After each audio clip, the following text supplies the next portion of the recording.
Hi everyone. Today we are going to cover two success criteria.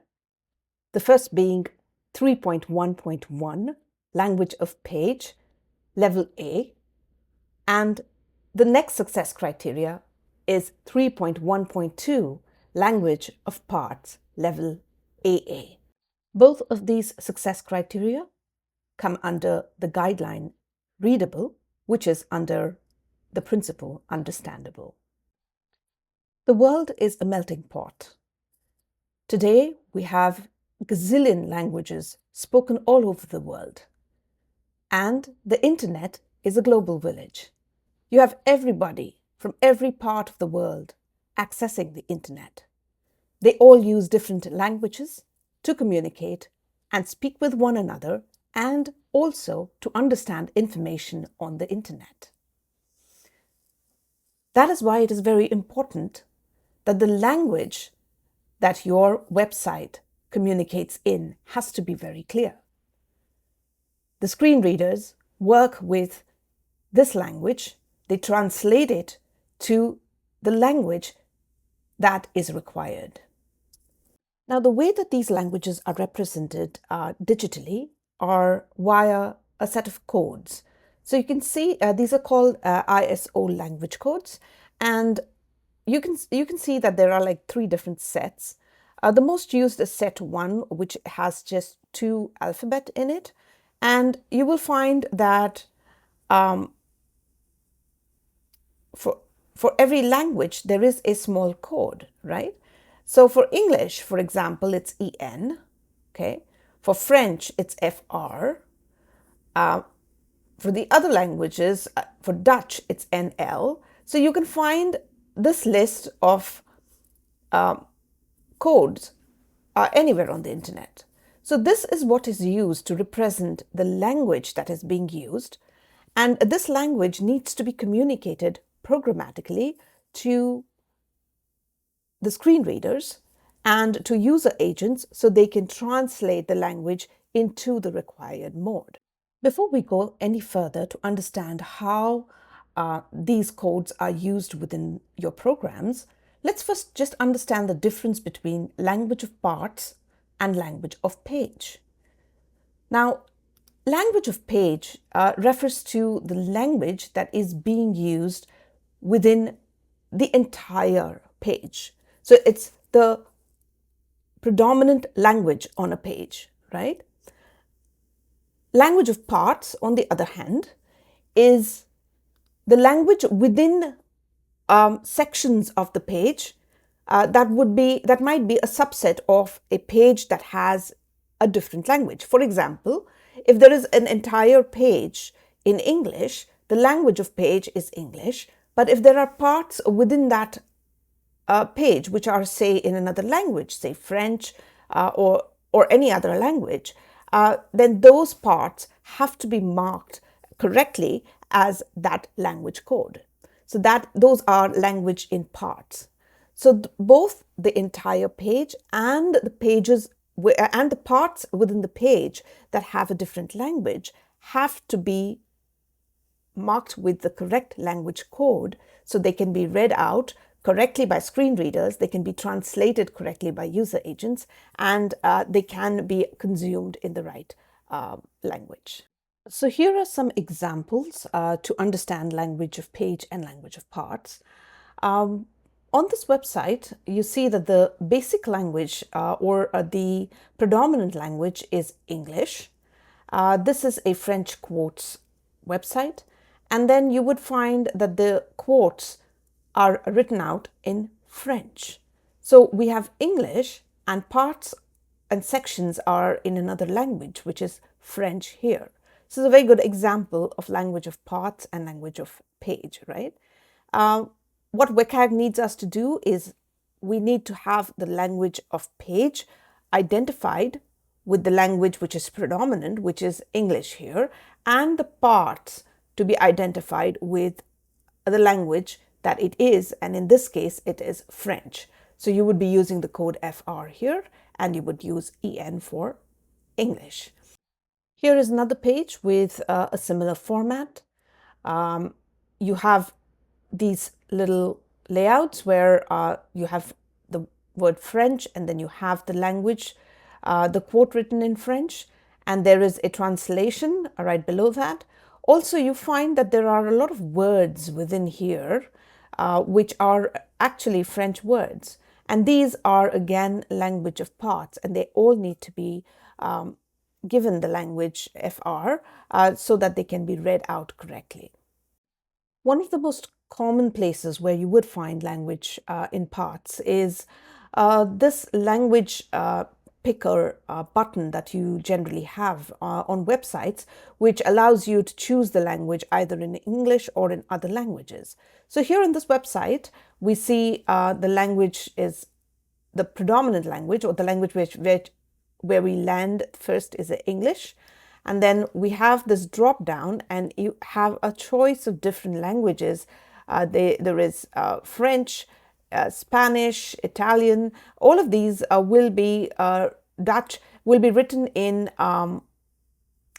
their languages, right? And they should be announced as such. So these have to be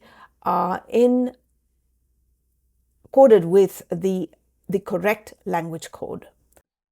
So what you see here is the source code of that website to demonstrate the use of the lang attribute, right?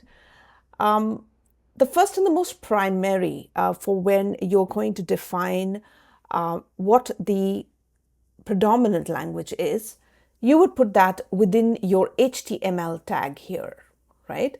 So HTML, lang is equal to en, which signifies that this page predominantly is in English. Now, lang is equal to can be any of the codes that we had seen earlier, the ISO codes that you can substitute here. But remember, they have to be valid codes for it to pass. Otherwise, it makes no sense. I mean, if you put English, just like any code over there, if I say ENGL instead of EN, it's not going to work. So these codes have to be from that list of codes that we have for the languages. And this is how you put in your primary language. Now for the secondary languages, let's scroll down to where we can see the language in parts, right? The usage of language in parts. So here we are with the website language, and you see there's Deutsch here, which is Dutch, I think French, Spanish, Espanol. This could be Russian and Italian, right? So now when you look at your tag, you have within your anchor tag, you have a language attribute again, right?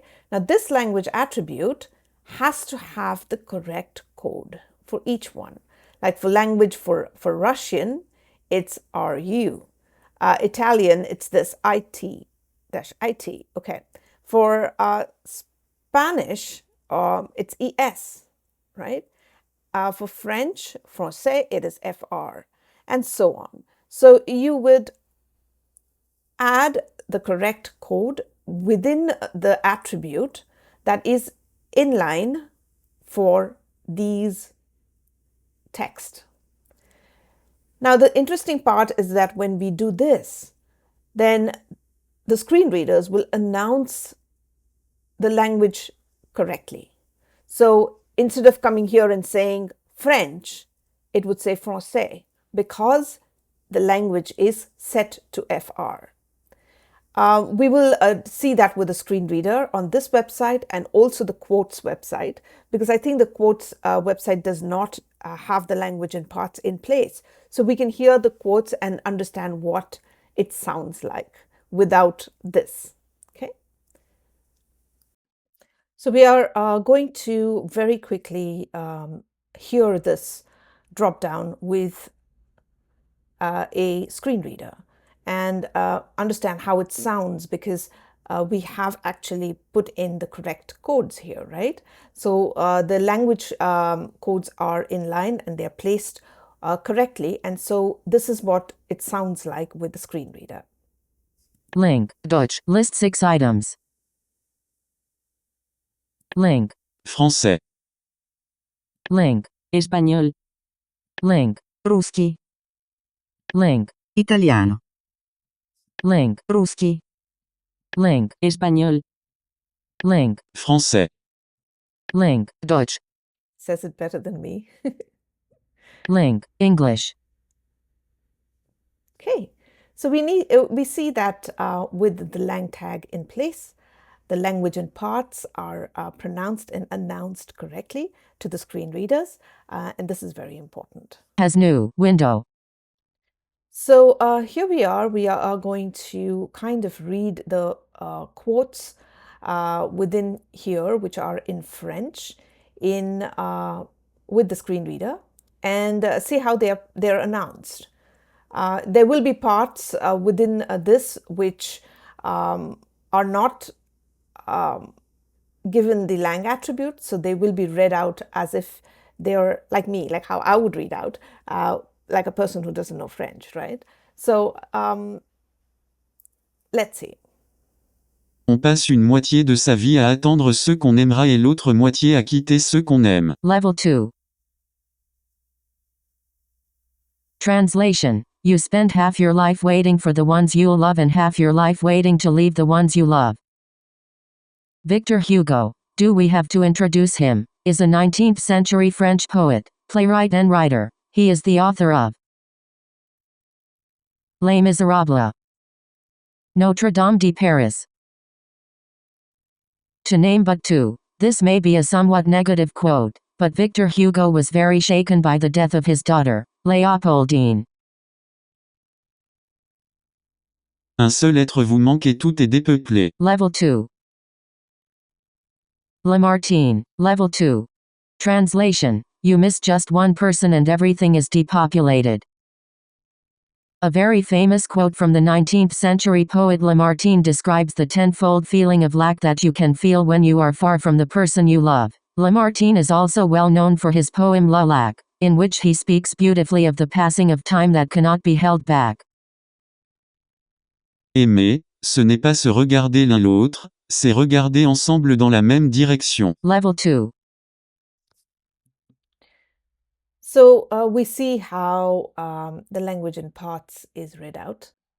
Something to make a note of over here within the code. You see that the French languages in parts, this has not been given the lang attribute, but it was still read out in French like we saw, right? Why is that? I mean, if there is no lang attribute here, it should have read this out like English, not with the right pronunciation. Now, this is because screen readers today are a little more smarter than they used to be. They make very good guesses. And just with the patterns of the fonts and the way that this text is written out, it would guess this was French. And so it announced it in French. But it's a good idea and it's a required thing to add in the language in parts attribute, the lang attribute in line for any changes of language. So the screen readers don't have to guess. They know for sure that this is the language that has been presented here. So I'm going to conclude this topic here. This is what it is, a language of page and language of parts, which require the lang attribute be in place with the essential code. And thank you so much. Please subscribe, like, or share. And yeah, I'll see you in another video. Bye.